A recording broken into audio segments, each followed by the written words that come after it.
Hey, hello, welcome to session 8 of Winning in the Workplace. Guys, this is our last session. I know, tears, all right, it's hurting. It's a lot of pain going on right now. But this is our last session. We're going to be talking today in this class, pretty much as you can see here from the title, how do I begin climbing the ladder? Clay, thank you so much for teaching me about the worker level. But how do I bust out of this worker level? How do I get to that next place called that confident team builder? How do I get into that? Well, we want to talk about that today as we are preparing to make that transition. Okay, so I'm looking forward to going over a handful of things. We're going to dive back into our production mindset pyramid. We're going to talk a little bit about that as we close up the worker level. Learning how to, knowing how to, having the skills, having the knowledge, having the character to master the worker level. Okay, it's going to be interesting today as we get into this. So let's go ahead and dive in. Now, if you remember our production mindset pyramid, it's a key thing for us here. So I'm going to draw this up here. I'm going to go blue. I think blue would be fine. It's a nice, pretty color. All right. And I should probably say, too, we do have our workers from Gaetano's with us. All right. Bam. It's good to have you. Gaetano's University. It's going to be, this is their first session, this is their first level that they're going through. So here we go. Let's take a look. Down here at the bottom, again, I'm just going to put down here at the very bottom, we've got, remember this, the sucking consumer. All right.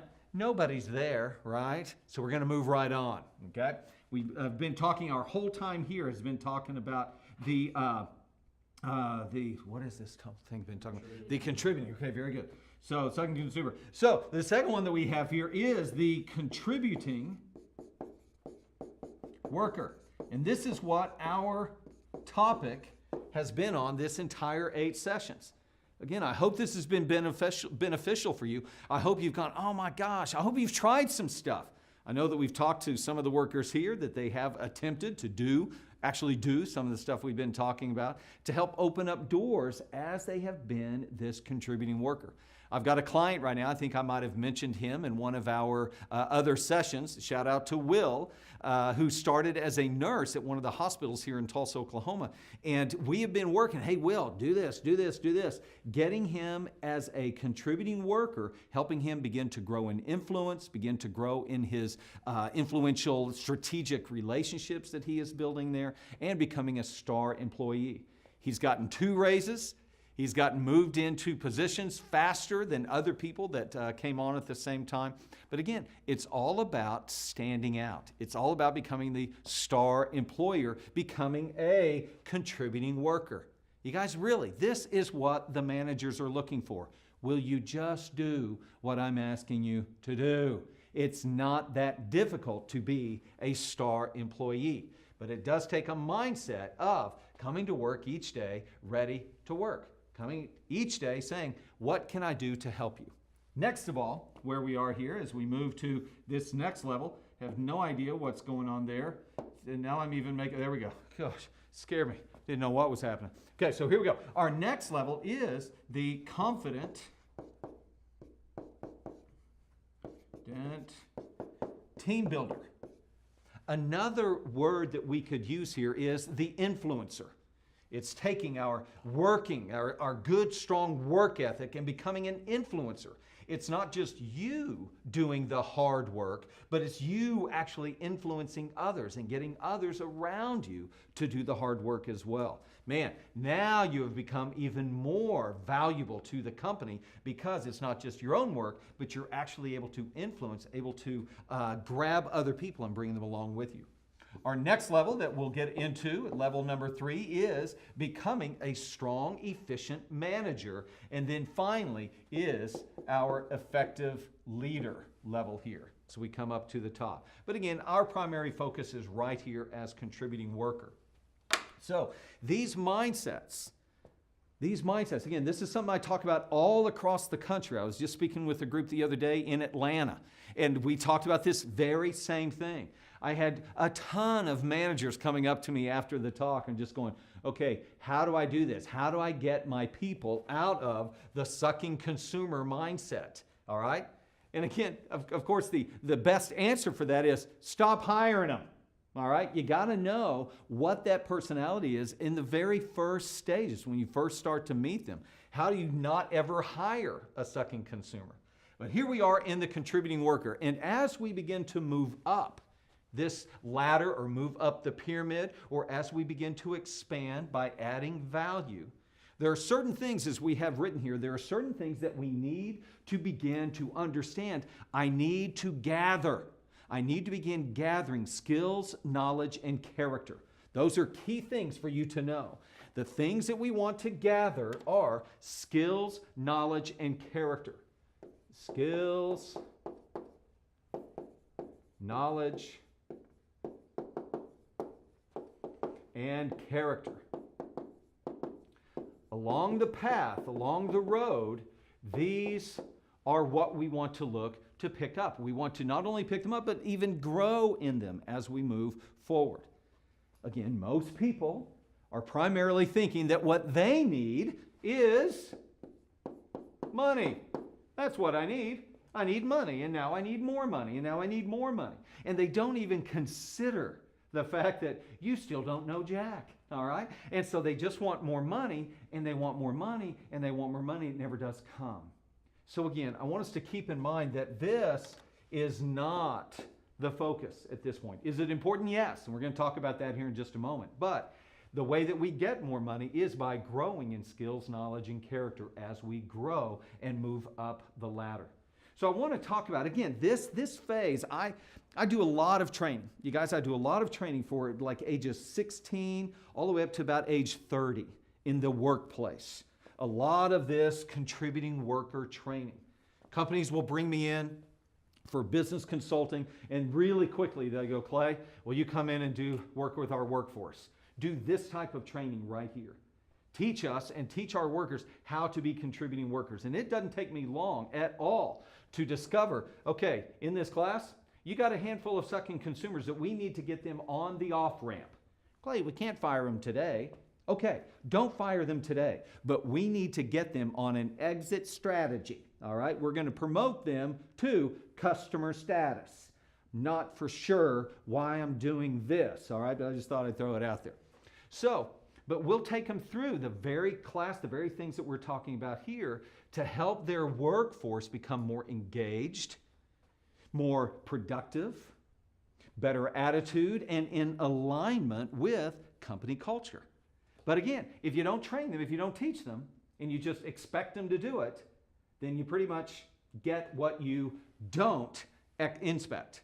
You know, I have a phrase that I use a lot when I'm training is you have to inspect what you expect, or people won't respect what you're trying to do with them. So here we go. So I want to talk about some of these characteristics that between 18 and 30 years old, it's just a time in our life that it is vital.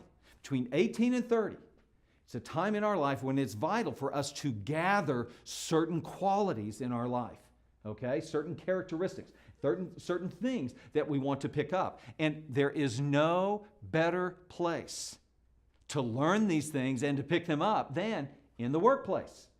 So, get a job. I was talking to a gal the other day that is a sophomore in college. And she's going, you know, Mr. Staires, which I love students when they call me Mr. Staires. It's always nice, okay? But it was, Mr. Staires, what do I do? How do I grow? And all this kind of stuff. You came to the school and you talked to us and you did all this. What is one thing that I can be doing this semester to really help me grow? The very first thing I said was, get a job. Get a job. Oh, but I've got too much school. I've got too much class. Doesn't matter. Get a job. Work 10 hours a week. You don't have to work a ton, but get a job. Because there are things that you will learn in the workplace to prepare you for the workplace that you will never learn in the classroom. You will never, let me say that again. There are things in the workplace. In fact, I will say there are many things in the workplace that you will never learn in the classroom. You've got to get out of the class. You've got to get a job. So let's do it now.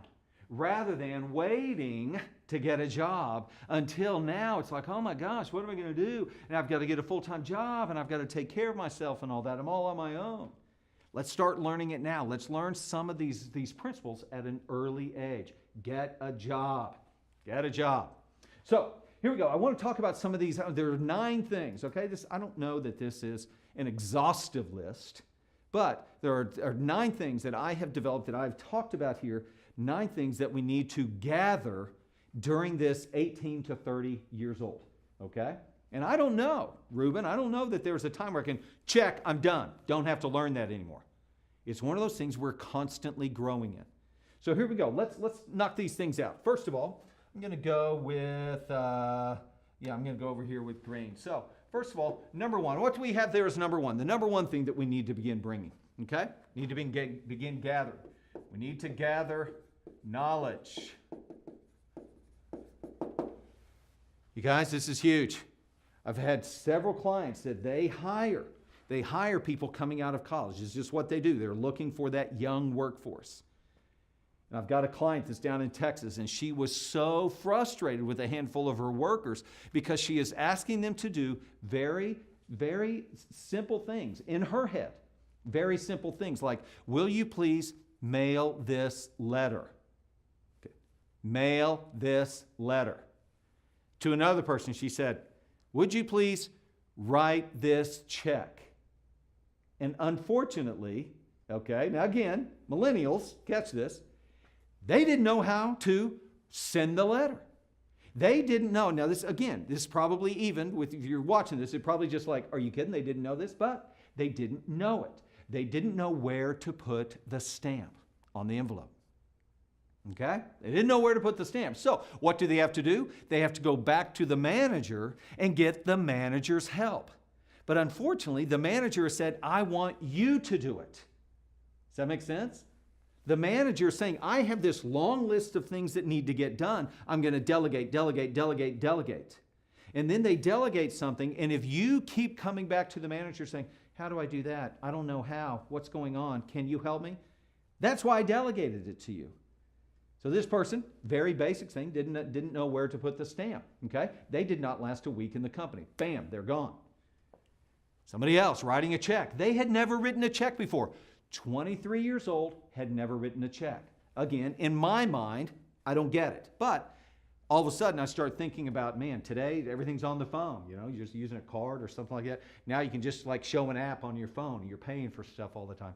So I get that, but I just want you to know there are things in the workplace that you need to learn that you won't learn outside of the workplace. Okay? How to write a check, how to mail a letter, all right? How to write. I don't know if you guys, I remember back in the day, we had to learn in our classes how to write a business letter. Okay?